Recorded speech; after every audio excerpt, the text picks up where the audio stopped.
in Beirut, at the Institute for the Study of Islamic Civilizations in London. Hassan Rashid, as you also know, is the author of numerous articles and books such as Les Sultans des Ordres, Rituels et politiques dans les Hautes Atlas, Afrique-Orient, bon, je vais dire les dates, et Comment rester nomade, et symboliser la nation, et c'est sur l'usage des identités collectives au Maroc, et the last book I think he has published, maybe I'm wrong, but anyway, a very important work, a major work in the anthropology of Morocco, Les Proches et les Lointains, un siècle d'anthropologie au Maroc. And we are going to start with his plenary, which is entitled Islam, Idéologie et Connaissance commune. We welcome him.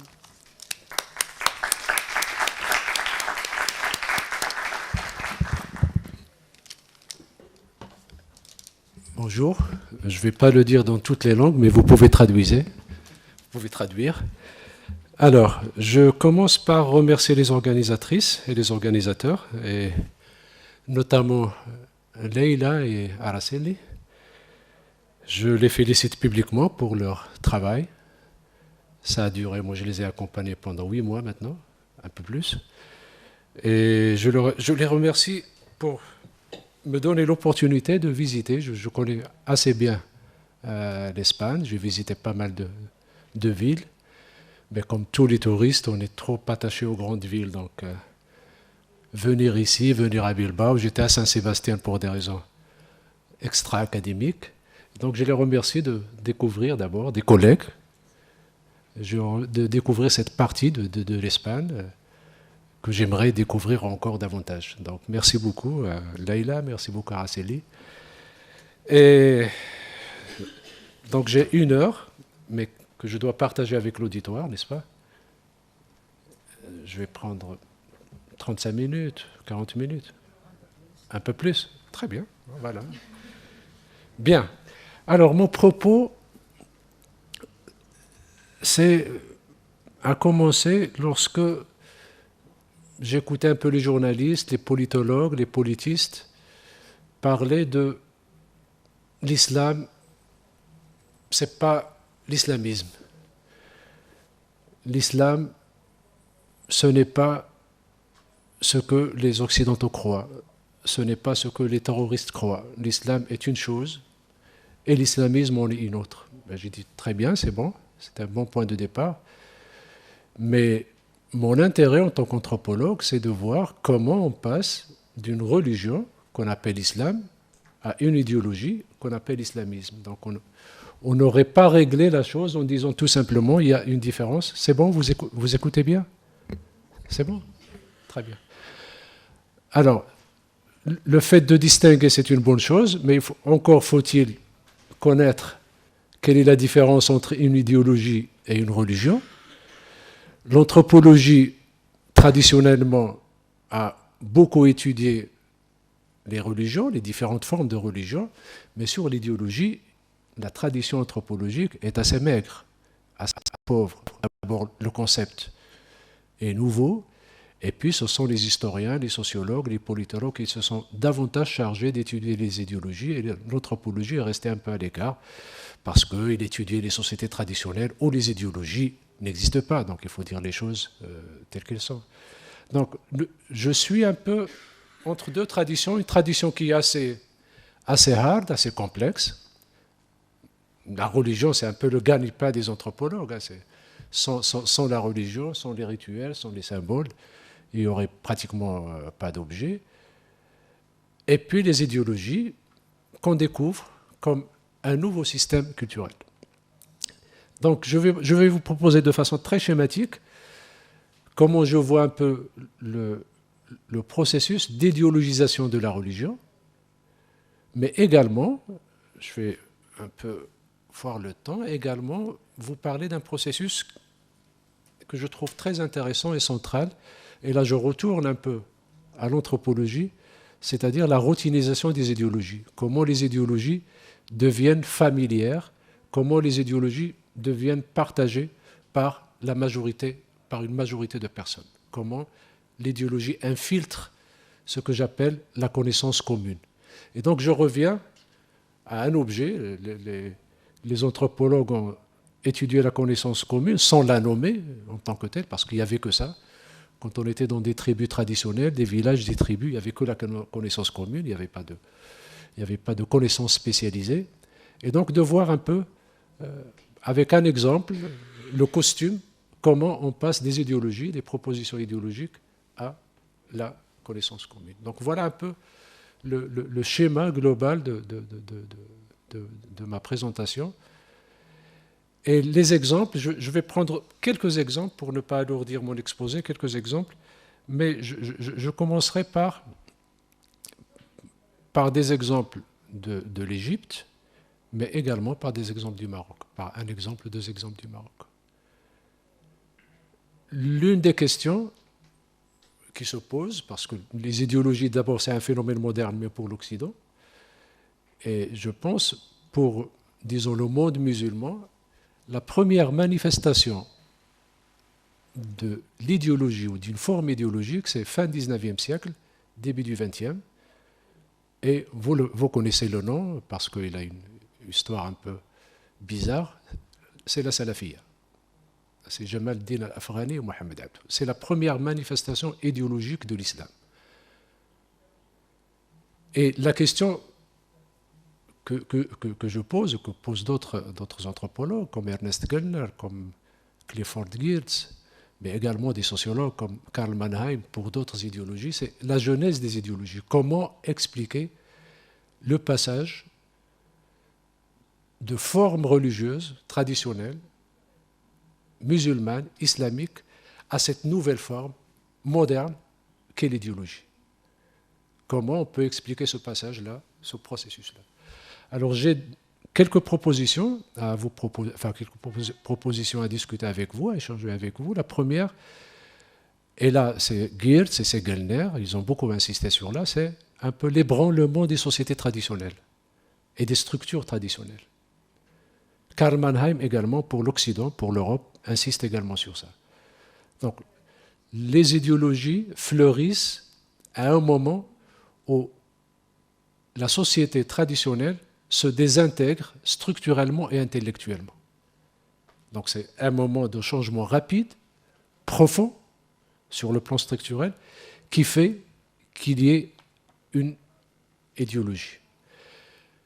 Deuxième élément qui est très important, beaucoup plus important que cela, c'est la genèse de sociétés conflictuelles. Et j'insiste sur la genèse de sociétés conflictuelles et de sociétés plurielles. La société traditionnelle, ici, en terre d'islam, la société traditionnelle était une société consensuelle. C'est-à-dire, il y a une tradition dominante, et si jamais il y a un problème, un conflit d'ordre intellectuel, d'ordre religieux, vous avez trois solutions. La première solution, quand il y a A et B, qui sont chiites, sunnites, ibadites, ceci ou cela, donc vous avez trois solutions dans la société traditionnelle. Soit le vaincu devient un groupe mineur, et il reste. Soit il est exilé, mais donc les sunnites sont ici, les chiites sont là, les ibadites sont là-bas, etc. Donc chacun dans son petit coin. Soit ils sont exterminés. La coexistence entre deux groupes ou trois groupes qui proposent des interprétations différentes de la religion était impossible dans la société traditionnelle. C'est le fait, et c'est le passage, grâce à cause ou suite à plusieurs conditions que je ne peux pas développer ici, mais que vous pouvez imaginer, l'impérialisme, la colonisation, etc., etc., grâce à ces chamboulements du fin du XIXe siècle, on aurait en Alexandrie, au Caire, à Fès, à Constantine, à Oran, des sociétés plus ou moins plurielles, des sociétés qui ne ressemblent pas aux sociétés traditionnelles, où il peut y avoir des courants qui, même s'ils sont conflictuels, ne peuvent pas s'exterminer. Chacun reste. L'Azhar est là et l'Afghani est de l'autre côté. Dans une société traditionnelle, l'Azhar va exterminer l'Afghani, parce que l'Azhar était contre l'Afghani. L'Azhar ne supportait pas Jamal al-Din al-Afghani. Dans une société traditionnelle, Afghani n'aurait pas une place. On l'aurait exilé, il a été exilé, mais par les Britanniques, pas par l'Azhar. On l'aurait exterminé, on l'aurait minorisé. Et donc le fait qu'il y ait une société urbaine, plurielle, sur le plan structurel, donne naissance à différentes idéologies. Ça, c'est un premier point. C'est donc c'est le passage d'une société consensuelle, fondée sur le consensus, à une société conflictuelle, plurielle, où les gens, où les groupes peuvent, sans crainte d'être exterminés, sans crainte d'être exilés, sans crainte d'être minorisés, de proposer leur vision de la religion. La deuxième condition, disons la deuxième condition qui a favorisé la jeunesse des idéologies, c'est le bouleversement dans les masses médias. Maintenant, on est passé à la communication électronique. Il faudra imaginer, fin 19e siècle, au Moyen-Orient, mais également au Maroc, que le texte imprimé avait également, comme le fait maintenant la communication électronique, avait également comprimé le couple temps-espace. C'est-à-dire, avec la presse, avec les magazines, avec le livre, avec les journaux, qui sont devenus des moyens de communication, qui vont être les premiers supports de l'idéologie salafiste.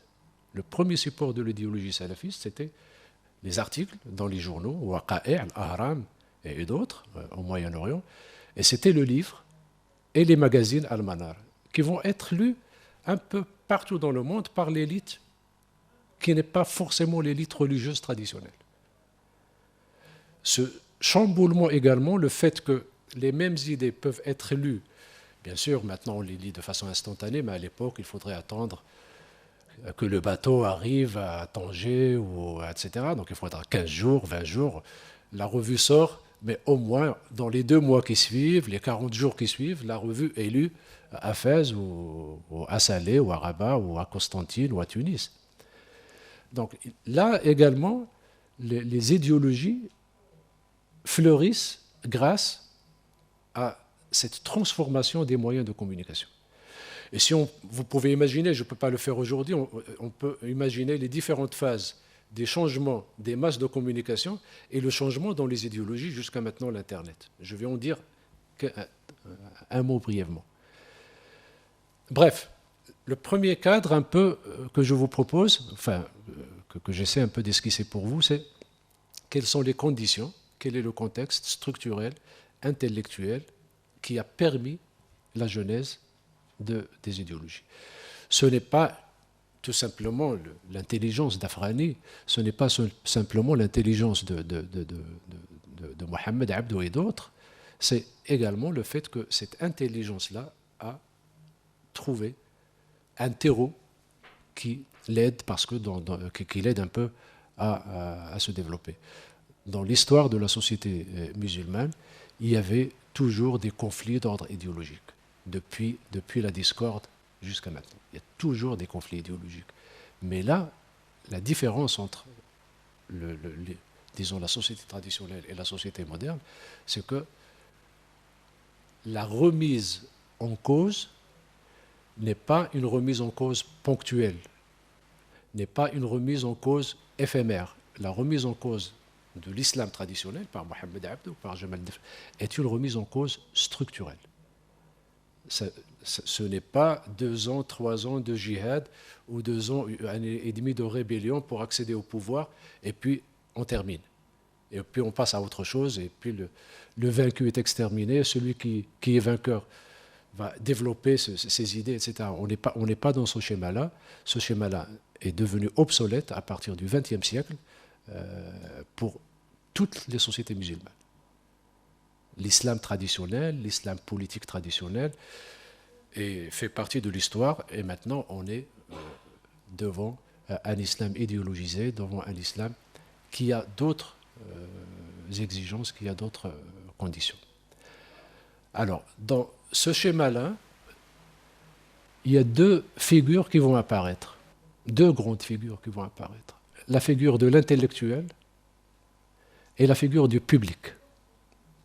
Très important. C'est-à-dire l'intellectuel, même si Mohamed Abdou va dire moi je ne suis pas mutaqaf, je ne suis pas. Bon, ça c'est autre chose. L'intellectuel, c'est quelqu'un, pour moi, comme en Occident, quelqu'un qui ne se contente pas de lire les textes, qui ne se contente pas de rester chez lui, en train de commenter le monde, de l'interpréter. C'est quelqu'un qui est impliqué dans la vie de tous les jours et qui veut réformer la société et la changer par ses idées, et pas uniquement, et uniquement par ses idées. Donc, Mohamed Abdou est un intellectuel au sens sociologique du terme, Afghani également, et les intellectuels souvent naissent à partir d'une remise radicale, de remise en question radicale de la tradition. Et dans le cas de Mohamed Abdou et de l'Afghani, qui sont un peu les fondements de l'idéologie salafia, dans leur cas, il y avait une critique rationnelle de l'héritage islamique, mais une critique radicale de l'héritage islamique sur le plan religieux. Et on peut les comparer parce que l'un des indicateurs de l'idéologisation de la religion, c'est le passage du savant traditionnel, le alim ou les ulama, le passage du savant traditionnel, le lettré traditionnel, spécialiste des textes religieux, à cette nouvelle figure comme l'Afghani et Mohamed Abdou. C'est quelque chose d'inédit dans l'histoire intellectuelle musulmane. Une figure comme Jamal Din Afghani et Mohamed Abdou. C'est-à-dire des gens pour qui la réforme et la religion fait partie de leur vie politique et quotidienne. Le alim traditionnel, qui est à Al-Azhar, il y avait beaucoup de tensions, beaucoup de frictions entre les deux figures et les deux protagonistes. Il y avait beaucoup de tensions et l'une des choses ou l'une des critiques qu'adressait Mohamed Abdou dans ses écrits, mais également dans ses conférences, et Jamal Din Afghani, aux alim traditionnels, c'est on leur dit que vous êtes uniquement des conservateurs de l'islam. Conservateur, pas au sens conservateur, au sens de gardien de l'islam. Hafid al-ilm, hafid. Vous êtes là tout simplement comme un musée qui garde une chose. Et vous n'êtes pas impliqué, vous n'avez aucune connaissance de ce qu'est l'impérialisme, de ce qu'est la technologie, de ce qu'est les moyens de transport, de ce qu'est la politique, de ce qu'est la constitution, de ce qu'est le parlement. Toutes ces choses-là qui apparaissent au fin 19e siècle, le alim traditionnel n'a aucune connaissance de cela. Il est toujours dans ces textes traditionnels, les madahib. Quand vous lui posez une question nouvelle, il essaie un peu de faire l'analogie avec une question déjà traditionnelle et il n'avance pas. Alors que Mohamed Abdou et d'autres ont essayé d'adapter l'islam au changement de l'époque. Les idéologies, c'est un moyen d'adaptation d'une connaissance traditionnelle, d'une tradition traditionnelle, etc. C'est un peu, pour faire un peu une analogie très rapide, c'est un peu l'idéologie amazigh, un peu les idéologies identitaires un peu partout. Donc c'est le fait de voir qu'il y a un héritage qui est en train de se désintégrer, et puis les idéologues, les militants essaient un peu de le conserver, essaient un peu de le perpétuer. Donc la grande différence, c'est un peu la différence en Occident entre un Calvin et Luther. Calvin qui était dans l'organisation protestante et Luther qui était dans la connaissance, dans la théologie, dans la connaissance de Dieu, la connaissance intime de Dieu, etc. Donc c'est ces deux figures qu'on va retrouver également dans l'histoire musulmane. La deuxième figure importante dans l'histoire dans l'histoire un peu des idéologies islamiques, c'est la genèse de ce qu'on peut appeler le public, mais le public au sens moderne du terme. Le public, c'est-à-dire un ensemble de gens, de personnes qui sont détachés des structures traditionnelles, qui sont détachés des structures tribales, qui sont détachés des structures claniques, corporatistes, c'est-à-dire des individus, au sens nouveau, au sens moderne du terme.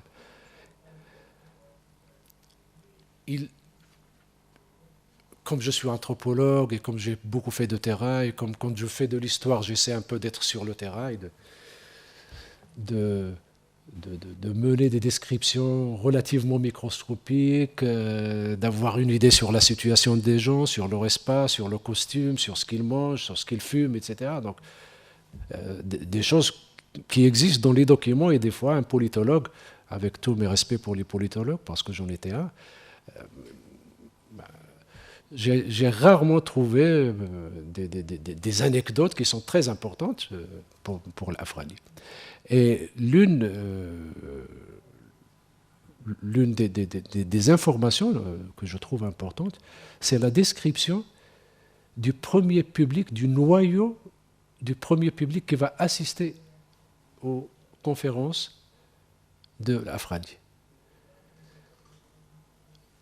Des poètes, des linguistes, des chimistes, etc. Reda, un disciple de Abdou qui décrivait un peu ce public-là, disait, il utilisait le mot madaniyin, civil. Il y avait beaucoup de gens civils et peu de porteurs de turbans. وقليل من المعممين pour ceux qui connaissent un peu l'arabe. Donc, la description de ce public, ce n'est pas un public religieux.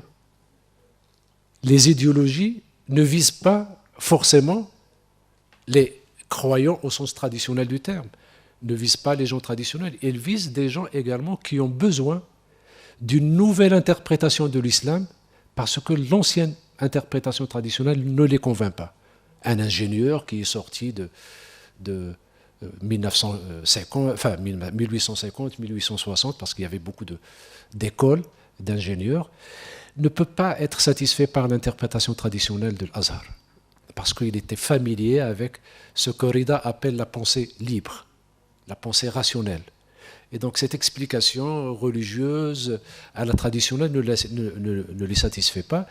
Il y avait comme une conjugaison que j'arrive pas à expliquer, que je ne peux pas expliquer, mais bon, l'histoire peut-être est faite comme ça, une conjugaison d'une offre de l'Afrani et de Mohamed Abdou, alors que même Mohamed Abdou était encore disciple, était encore jeune à l'Azhar, donc je peux l'exclure, même lui, il était demandeur d'une interprétation rationnelle de l'islam, d'une nouvelle interprétation de l'islam.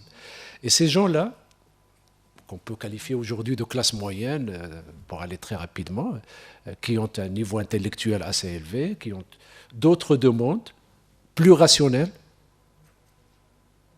à travers leur trajectoire, cette demande-là a trouvé une offre, l'offre de l'interprétation salafi rationnelle de la religion.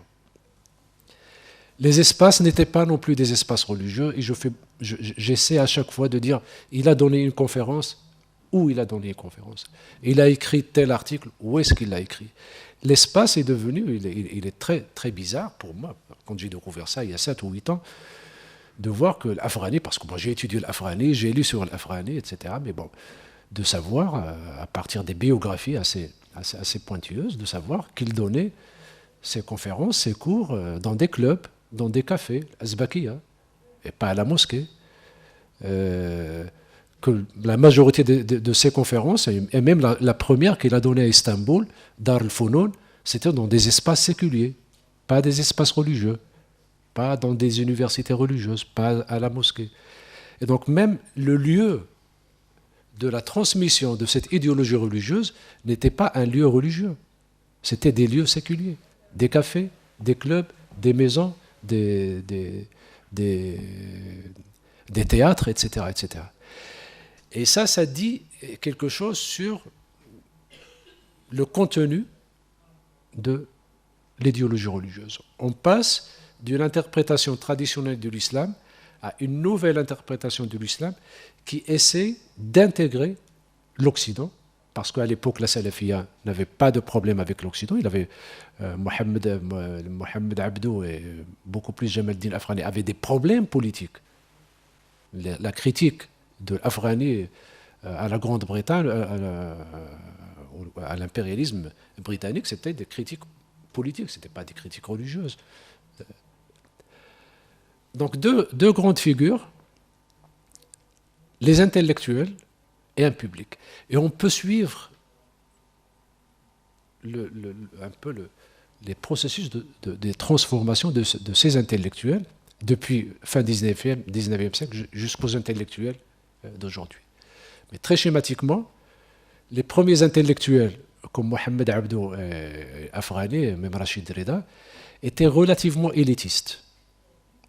Élitistes dans le sens où leur message était assez hard sur le plan intellectuel, il ne peut pas être suivi, élu par n'importe qui. Même si on lit bien l'arabe, il faut vraiment des compétences pour lire l'Afghani, même aujourd'hui, même pour les jeunes d'aujourd'hui, mais pour les musulmans d'aujourd'hui. Et donc, ils ont été, malgré cela, prisonniers d'une conception traditionnelle distinguant la amma et la khassa, distinguant l'élite un peu intellectuelle, ceux qui ont accès au texte, ceux qui ont accès à la religion, en termes savants, et puis le reste. Et il y a des passages de Mohamed Abdou sur la révolte de Arabi qui impliquait les masses, pour la première fois, qui impliquait les masses, qui disait, écoute, il utilisait toujours les mots traditionnels en arabe, ra'a, la populace, etc., des choses comme ça. Donc, et pour lui, il ne faut rien partager avec ces gens-là. Donc la seule chose qui manquait à l'époque pour Afghani et Mohamed Abdou, ils ont beaucoup insisté sur les magazines, l'Urwa al-Wuthqa et autre chose. Ils n'ont pas créé une organisation comme le feront par la suite les frères musulmans. Les frères musulmans vont continuer et créer une nouvelle organisation. Et puis avec eux, on va assister à une autre transformation des intellectuels. Ce ne sont plus des gens comme Afghani et Mohamed Abdou qui ont fait des cursus traditionnels pour devenir alim, mais qui se sont convertis à autre chose. À partir des années 40 et des années 30, on va assister à un nouvel intellectuel, c'est-à-dire des gens qui n'étaient pas traditionnellement destinés à devenir alim, des instituteurs, par la suite des médecins, des ingénieurs, des avocats, etc., etc. Donc, au départ, c'était mes figues, mes raisins, si je peux me permettre ça, c'était des alims qui se convertissent. Par la suite, c'est des gens qui sont séculiers, qui avaient une formation séculière, dans des écoles séculières, qui vont se convertir aux idéologies religieuses. Et on peut suivre et le contenu et le format. Plus les intellectuels ne sont pas formés religieusement, plus on s'éloigne de la religion. Et on fait de la politique. La première manifestation, c'est la théologie est devenue marginale, qui est un grand pan du alam. La théologie est devenue marginale au profit de questions d'ordre politique. Ça, c'est un effet. Le deuxième effet, on va passer des grands traités, des articles assez soutenus de Afghani ou de Qutb, on va passer progressivement vers des supports de plus en plus simplifiés. Le dernier que vous connaissez, c'est le fatwa. La fatwa. Une page, 4 lignes, 5 lignes, 6 lignes, et les choses sont résolues. Je ne suis pas en train de vous convaincre, je suis en train de vous dire ce qu'il faut faire, et puis on arrête là. Et donc, on suit les deux, et puis plus le public est élargi, plus le public devient virtuel, plus le discours se délite. Et cette position-là, la position de ces producteurs, de ces auteurs des idéologies, leur position, en tout cas, a influencé. Moi, je distingue au moins trois grandes phases. La phase des alims, qui se sont convertis aux idéologies, à la production idéologique, et la conversion des instituteurs qui se sont également, des instituteurs, des profils séculiers qui se sont convertis à l'idéologie religieuse, et puis les self-made men, ceux qui découvrent la religion comme ça, de façon très, très soft, très superficielle, etc., mais qui ont quand même quelque chose à dire sur la religion. Et plus on passe de de Afghani, des types comme Afghani, etc., à quelqu'un comme Zawahiri, qui est également médecin, mais qui est idéologue. Plus on passe, l'idéologie se délite. L'idéologie se délite. Et ça devient une série de slogans, une série de préceptes, une série de commandements. Si on compare les articles de Mohamed Abdo et de Afghani, mais également quelques articles de Saïd Qutb, même si on peut ne pas être d'accord avec eux, si on les compare avec ce qui se produit maintenant, on a une idée des transformations idéologiques de la religion. Et ces transformations idéologiques de la religion, peut-être que le concept de bricolage m'a aidé à comprendre ces transformations. Alors, bricolage, vous le savez, c'est le fait d'être dans une situation limitée. Vos instruments ne sont pas des instruments adéquats, et puis vous vous débrouillez avec ce que vous avez. Vous n'avez pas une bonne tournevis, c'est l'exemple que je donne souvent, vous utilisez un couteau.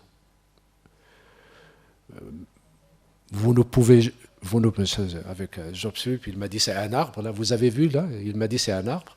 Et moi, je suis toujours, parce que le langage, il est métaphysique, l'arbre n'est plus un arbre, mais bon, mais on ne peut pas le nommer autrement, donc c'est toujours l'arbre qui est là. Il faudra être dynamique pour dire lorsque l'arbre devient ceci ou cela, il faut lui donner un autre nom. Imaginez pour la religion, l'islam devient beaucoup de choses, mais on va toujours dire c'est l'islam. Alors, il y a deux types de bricoleurs. Il y a Jamal Din Afghani, Mohamed Abdo, qui sont des bricoleurs, mais des bricoleurs comme vous en connaissez un peu, des bricoleurs professionnels. C'est-à-dire, c'est le bricoleur qui a quand même des notions, qui a des livres, qui peut aller dans un magasin de bricolage et qui a une boîte à outils assez fournie. Et puis il y a le bricoleur, le simple bricoleur, celui qui, comme moi, comme peut-être comme vous, comme beaucoup d'entre vous, qui n'ont aucune boîte à outils dans leur maison, ou quelques éléments, mais qui essaient de se débrouiller quand même. Alors, nous sommes passés. Pourquoi bricolage? Bricolage parce que lorsque, par exemple, des islamistes veulent justifier la participation politique. D'accord? Moi, je veux justifier je veux participer politiquement. Je suis contre l'idée de Saïd Qutb que tous les régimes sont impies, etc. Je veux que je participe politiquement. Alors, qu'est-ce qu'ils font? Pas comme moi, bricoleur, donc je reste chez moi et je cherche. Non, ils vont ailleurs dans l'histoire musulmane. Le moyen n'est pas là, contrairement au bricoleur qui a la définition du bricoleur, c'est d'avoir les éléments à portée de main. Le bricoleur professionnel n'a pas les éléments à portée de main, il va les chercher. Internet, il va téléphoner, il va aller dans les magasins spécialisés, etc. Il va aller chercher. Qu'est-ce qu'il trouve? Il trouve le prophète Joseph, Youssef, il a assisté le pharaon. Si un prophète a assisté le pharaon, moi aussi, je peux non pas assister le pharaon d'aujourd'hui, mais au moins travailler avec lui. Et donc le bricolage, c'est un peu ça. Le bricolage, c'est les postulats sont là, ils n'ont rien à voir avec l'idéologie, on peut les expliquer autrement, par des intérêts politiques, par beaucoup de choses. Ils sont là, les postulats sont là. Je suis contre le régime, et puis bon, je vais chercher les versets, les hadiths, les éléments de l'histoire musulmane pour justifier cela. Pareto disait que l'idéologie, c'est une rationalisation a posteriori. Contrairement à la recherche, on commence par une hypothèse et puis on ne sait pas où est-ce qu'on va arriver. L'idéologue sait. Et puis, elle cherche à argumenter. Je suis contre le régime X, et puis je cherche à argumenter. Et à argumenter en bricolant, parce que je ne suis pas un alm. Je n'ai pas suivi un cursus, je ne connais pas les sources, donc je bricole. Et je saute sur la première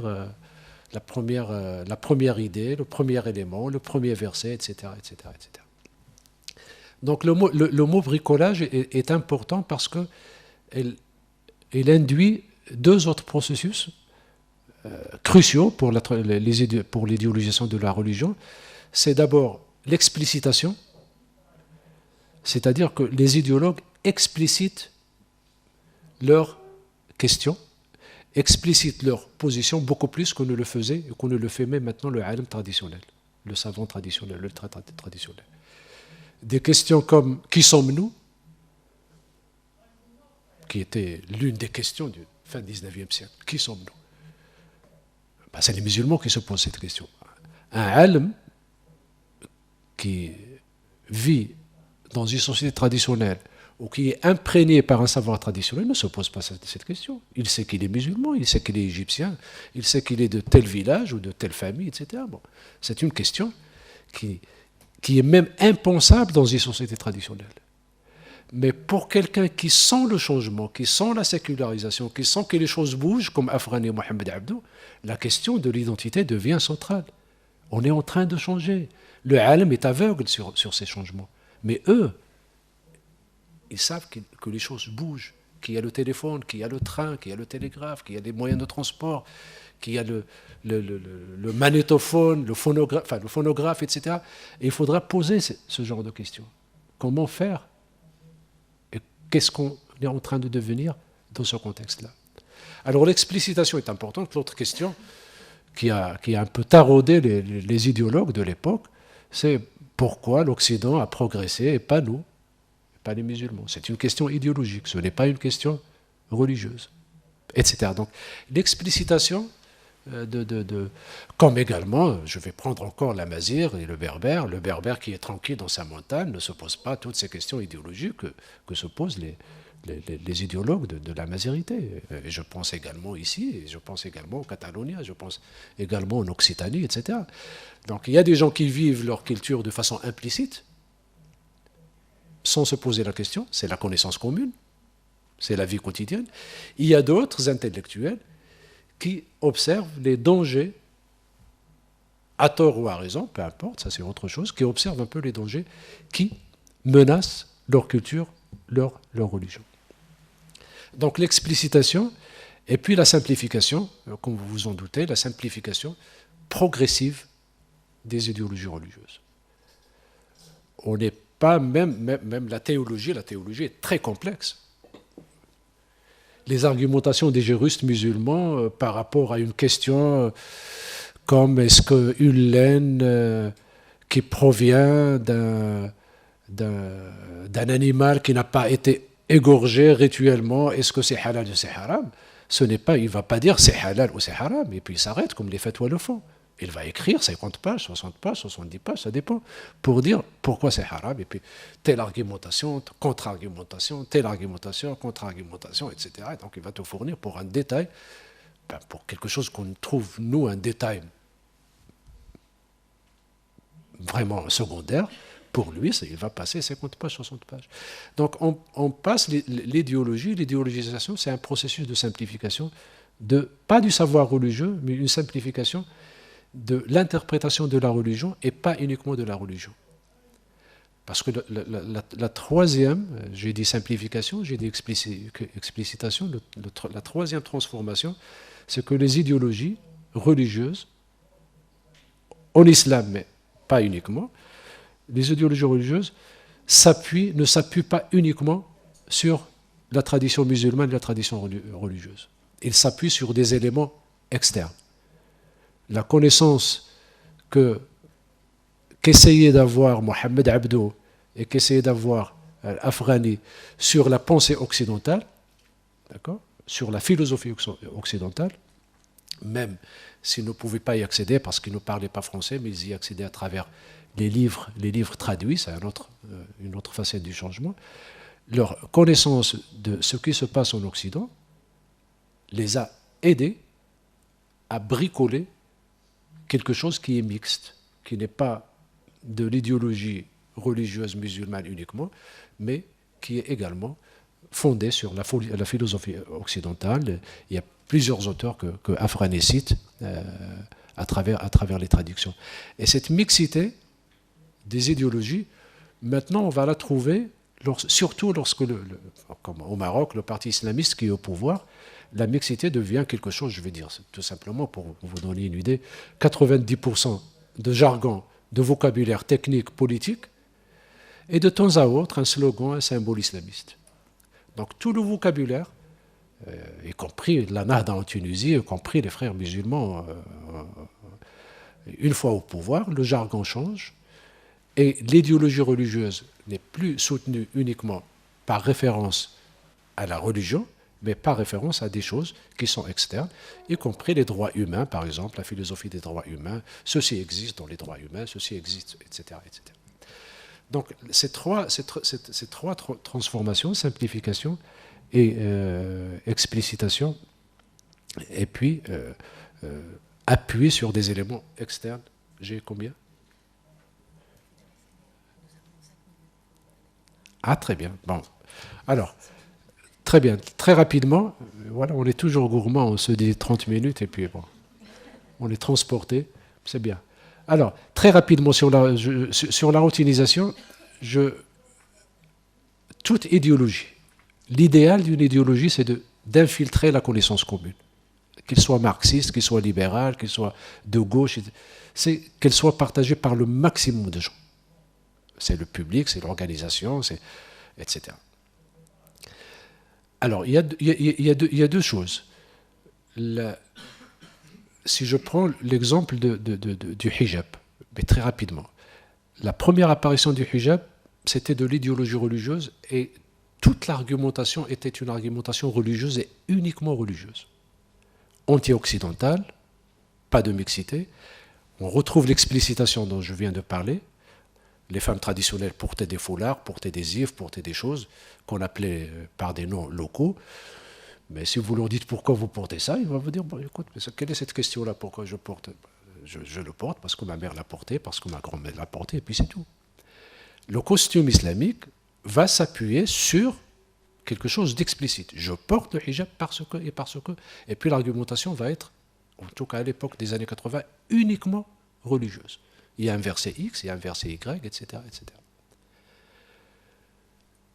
Maintenant, avec la diffusion du hijab, il n'y a pas uniquement que les femmes instruites ou les femmes militantes qui le portent, il y a d'autres femmes qui le portent pour plusieurs raisons, et ces raisons-là deviennent moins idéologiques, ou pas idéologiques du tout.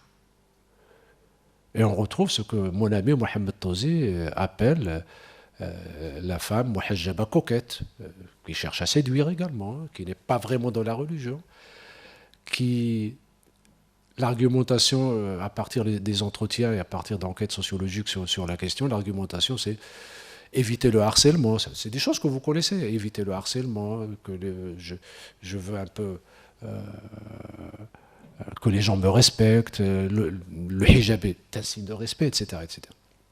Et donc, on passe, dans la routinisation, on passe de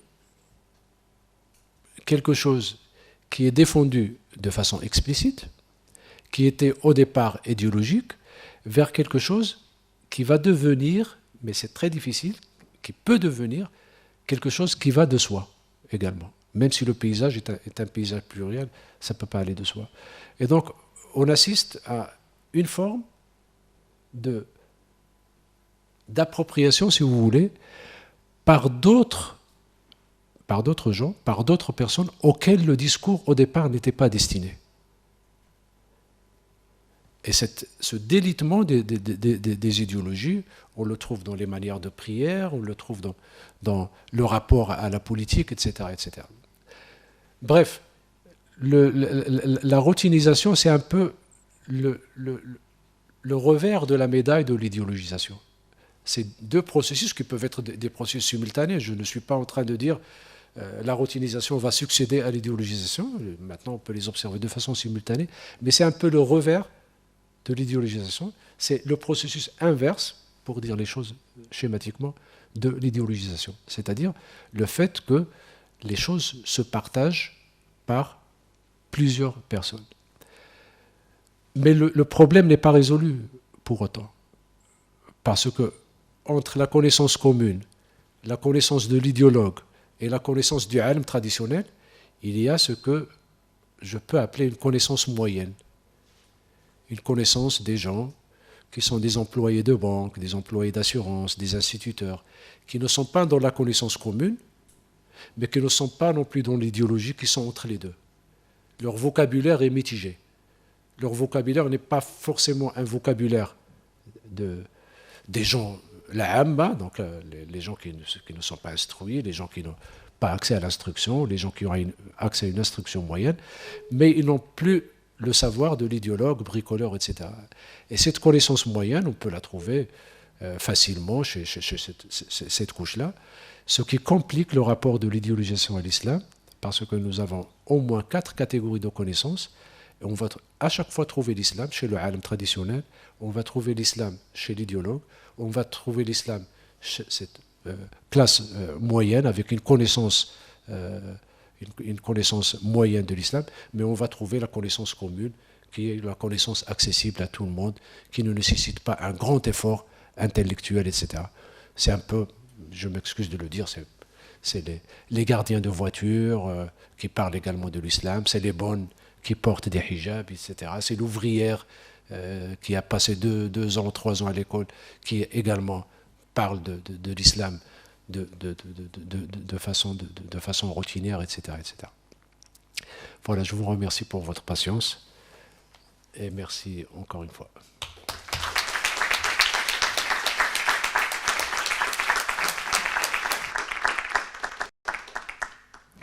Merci beaucoup de votre intervention et de votre présence ici. Et now we have the coffee break. We've run out of time. I think we should go, and we have maybe time for 1-2 questions, or maybe you prefer to ask the questions directly while we have a coffee, because really we have to go to another building, and this has to be between a quarter to 11. So as you wish, maybe you want to make some questions here, or we go. Peut-être une question très générale, qui peut te servir un peu pour parler un peu de tout et répondre à tout le monde, pour faciliter ça peut-être. Simple, particulièrement ici c'est le cas du Maroc et de l'islamisme plutôt en Méditerranée, si je comprends. La question est donc le système politique en fait et comment dire, les populismes en général en politique. Comment, depuis le point de vue de l'islamisme qui est venu se décrire ici comme un devenir vers le populisme in crescendo, comment faire face dans nos sociétés modernes au devenir de populisme qui semble très souvent, comment dire, unstoppable, imparable, je ne sais pas en français si c'est le mot. À votre avis, comment vous pourrez résumer, décider à répondre à ce problème qui est universel presque, ou en tout cas partagé pour tant de sociétés aujourd'hui en Méditerranée et dans la modernité? Si j'ai bien compris, c'est presque une consultation, non? Oui, c'est une préoccupation. C'est une très forte que j'ai. C'est très difficile de répondre à ce type de questions où il y a des propositions pratiques. Tout ce que je peux dire, c'est que il est très difficile, au Maroc, je parle du Maroc, de réduire l'islamisme au populisme. Il y a des acteurs populistes parmi les islamistes, d'autres qui ne le sont pas. C'est-à-dire, le chef de gouvernement actuel, vous allez sur YouTube, si vous connaissez un peu la Darija, etc., vous allez voir qu'il n'y a que du populisme. Très peu de versets coraniques, etc. C'est la pauvreté, c'est la rigolade, c'est un peu la blague, etc., etc. Mais je ne peux pas dire que l'idéologie, j'ai un papier là-dessus, sur la campagne électorale uniquement de Ben Kira, sur populisme et islamisme. D'accord ? Mais je ne peux pas dire que tout le parti développe une idéologie islamiste.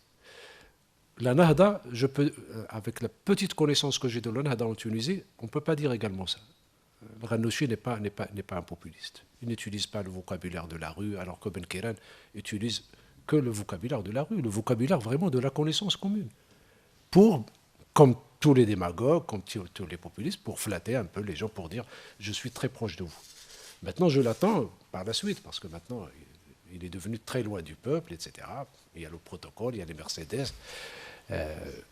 Il n'y a pas d'antidote. L'antidote est une antidote politique. Moi, je ne peux pas répondre à ce type de questions. Le processus, je peux le décrire. Je peux décrire comment des acteurs deviennent des tribuns et transforment l'idéologie en quelque chose de populiste, qui n'a rien à voir par la suite avec l'idéologie. C'est les pauvres.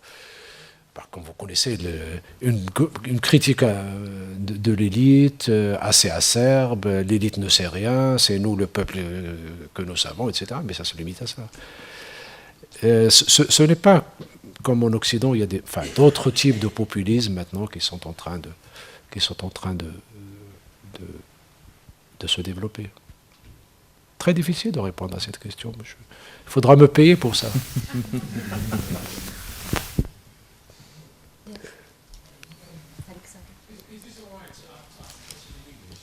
Yeah, sure. Just no problem. But just if I can hear you, it's okay. Well, first, it's a great pleasure to hear you speak, and the discourse is very, very, very interesting. But just to pick on this issue of routinization as a process, which you discussed in relation to ideologizing, which is also interesting. How does an anthropologist make sense of routinization as a process itself? Unless through some sort of understanding or study of everyday life. And isn't routinization also hiding something very important, resistance, as an aspect?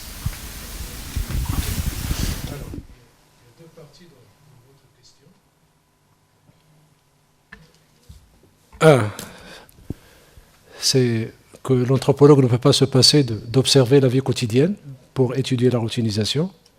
Et deux, est-ce que derrière la routinisation, il y a un aspect de résistance? Is it correct? So now I can answer. Ok. Oui, c'est pourquoi j'ai dit au départ, l'idéologie, c'est un phénomène nouveau pour l'anthropologie, un phénomène où il y a très peu de tradition. La tradition est assez pauvre, relativement, bien sûr, à d'autres disciplines. Mais pour la connaissance commune, Evans Pritchard commence son livre Les Azandés avec, si je me rappelle bien, les trois catégories. La magie, la religion et common sense, le bon sens. Pour moi, common sense, c'est pas la connaissance commune, mais c'est proche. Donc, la connaissance commune est beaucoup plus large que common sense. Le common sense, c'est un aspect de la connaissance commune. J'ai commencé pour répondre très rapidement à votre question, on a commencé des entretiens et une observation avec une équipe au Maroc sur ces questions-là.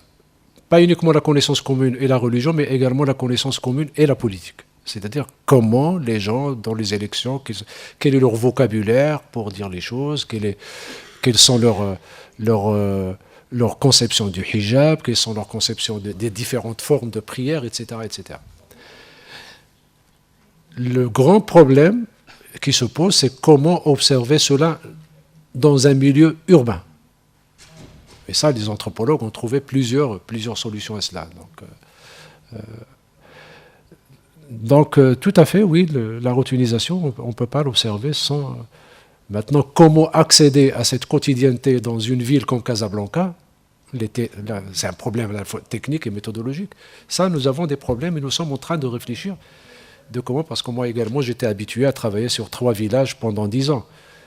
Et donc, quand on travaille sur Casablanca, donc il faudra voir ceux qui ont travaillé sur Chicago, ceux qui ont travaillé sur Paris, comment ils ont fait, etc. Donc on a vu comment ils ont fait. On essaie un peu de voir comment on peut observer la vie quotidienne dans un milieu comme le milieu de Casablanca.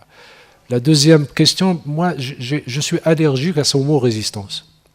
Très allergique à ce mot résistance, parce que c'est un sésame. C'est vraiment un sésame. Chaque fois que un paysan ne veut pas le tracteur, il va vous dire, il ne veut pas adopter le tracteur, la résistance. Et puis, on arrête l'analyse. Moi, ce qui m'intéresse, c'est pourquoi ce paysan-là ne veut pas vendre ses chevaux, et puis il ne veut pas adopter le tracteur. Si je dis résistance, j'ai rien compris. Donc, la routinisation, et ça on le sait, dans la blague c'est de la résistance, porter une barbe ça peut être de la résistance, porter le hijab ça peut être de la résistance, etc. Donc moi ce n'est pas cet aspect-là qui m'intéresse, mais c'est les mécanismes un peu du rejet, du refus, de la critique de la chose qui est là. Quels sont les mécanismes et comment moi je peux expliquer pourquoi cette personne-là a fait ceci ou ne veut pas faire cela. Le mot résistance, c'est un peu rapide. Je sais que peut-être que vous pensez pas à ça, mais bon, moi je pense à ceux qui ont utilisé le mot résistance pour expliquer chaque fois qu'un peuple, chaque fois qu'une catégorie de personnes, chaque fois qu'un acteur s'attache un peu à quelque chose qui lui paraît traditionnel, on dit bon, c'est de la résistance. Et moi, ça me convainc pas beaucoup.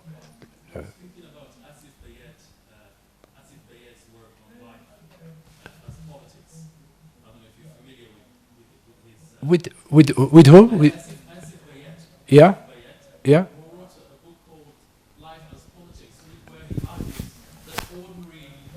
Everyday structures that we experience in life do hold some form of resistance in them. So resistance can be the other way around. Yeah. A woman trying to look beautiful with hijab is a kind of a resistance. Yeah. C'est une question d'approche. Moi, je suis plutôt pour les processus d'explication des gens, de comprendre pourquoi ce paysan-là ne veut pas avoir 2 enfants, il veut toujours avoir 9 enfants. Et donc dire que c'est possible à la fin de dire, bon, il résiste pas. Il ne résiste pas. Le problème, c'est qu'il ne résiste pas. Le problème, c'est qu'il a besoin de 9 enfants. Il ne résiste pas au planning familial, il ne résiste pas à l'état moderne. Il a besoin de 9 enfants. Et sa situation, parce que sa famille est une structure rurale, il a besoin d'une fille qui garde les vaches, d'un enfant qui conduit le camion, de quelqu'un d'autre qui va ramener l'eau, etc. Donc, ce n'est pas qu'il résiste. C'est ça mon problème. Il ne résiste pas. C'est que sa situation ne lui permet pas d'accéder à cette quelque chose à laquelle l'anthropologue pense qu'il résiste. Il ne veut pas de ça. Ça ne l'arrange pas. Il vous dit, bon, voilà pourquoi je ne veux pas 2 enfants. Et ça ne veut pas dire que ceux qui ont 2 enfants ont une conception de la résistance ou de l'adoption. Donc c'est difficile. Moi je dis, bon, c'est une question d'approche. Ce qui m'intéresse le plus dans des processus de changement, dans des processus d'adoption de nouvelles idées ou de nouvelles techniques, j'ai travaillé sur les nomades, tout le travail, c'est l'adoption du camion, l'adoption de la médication, l'adoption de ceci. Certains adoptent, d'autres pas. Et si je dis certains résistent, certains ne résistent pas, je n'aurais pas compris grand-chose. J'essaie de voir quelle est la situation de la personne, quel est son vocabulaire, etc., etc. Mais je ne suis pas contre le concept en lui-même. C'est tout simplement le fait de bracket, de mettre en parenthèse l'explication et le processus. Mais le mot et le concept en lui-même, il est possible que ce paysan résiste. Mais je dois le démontrer. Il est possible, il est possible que des gens disent « moi je résiste à ceci ». Mais des fois, ils ne résistent pas, ils sont tout simplement conséquents avec leur situation. Ils sont conséquents avec leur situation. Donc ils adoptent des comportements qui les arrangent.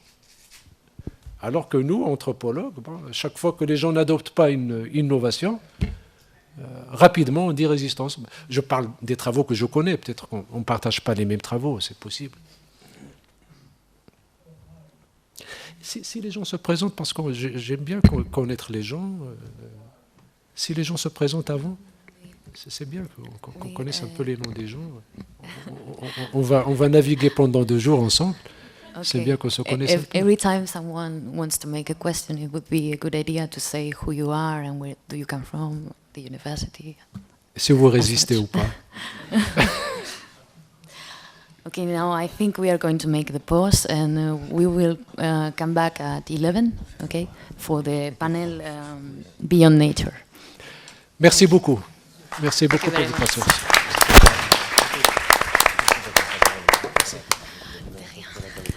Ils n'ont pas mis les radiateurs.